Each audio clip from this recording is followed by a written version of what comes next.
Good morning everyone, welcome back to the channel to a new vlog. তো আজকে হচ্ছে জন্মাষ্টমী।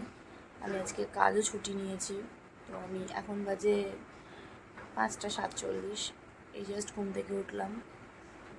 এবার পুরো চান টান করে নেবো। তো বাইরে অলরেডি এখন বৃষ্টি চালু হয়েছে, দেখছি বৃষ্টি পড়ছে। জানি না সারাদিন কীরকম কী ওয়েদার থাকবে। আমি জাস্ট চান করে এলাম, এবারে পুজোর কাজে হাত লাগাতে হবে। মা অনেকক্ষণ ধরেই ডাকছে। তো চলো বাই, আগে পুজোর কটা কাজ করে নিই, তারপর আসছি।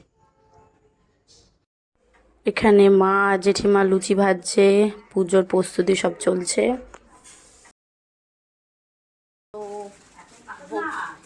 তো চলছে, এখনো রেডি হচ্ছে। আমি কিছুটা লুচি টুচি ভেজে নিয়েছি। তো এখানে মা আলপনা দিতে বললো, আমি যেখানে আলপনা দিচ্ছিলাম। আমি এখানে এখন ফুলের মালা বানিয়ে নিচ্ছি গোপাল সোনার জন্য। মোটামুটি সবই রেডি হয়ে গেছে, তোমরা একটু সাজানোটা দেখে বলো কেমন হয়েছে। গোপালকে সিঙ্গারের পরে তাকে কি সুন্দর লাগছে, অপরূপ লাগছে দেখতে। মোটামুটি সাজানো কমপ্লিট হয়ে গেছে। এবারে ঠাকুর মশাই রাখার অপেক্ষা করছি আমি। এখনও ভোগ সাজানো চলছে মায়ের। আর এদিকে ভাই এখনও শুয়ে ল্যাদ খাচ্ছে। আমার ঠাকুমা নাচ কাটতে ব্যস্ত, জেঠিমা ঘর পরিষ্কার করছে, আর কাকিমা এখন রুটি করছে।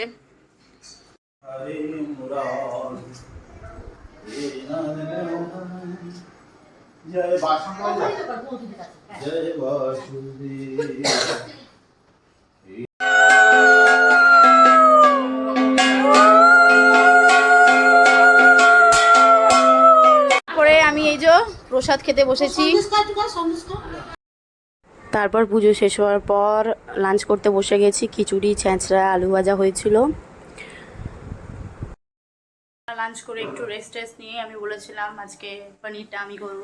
তো আমার এই যে পনির রান্না করা চলছে। এদিকে মেঘ করেছে, বৃষ্টি আসবে মনে হচ্ছে। তারপর রাত্রিবেলা মাসি দাদা সব চলে এসেছে, একসাথে বসে আড্ডা করছি। খাবার এখন ভাগ করছে মা।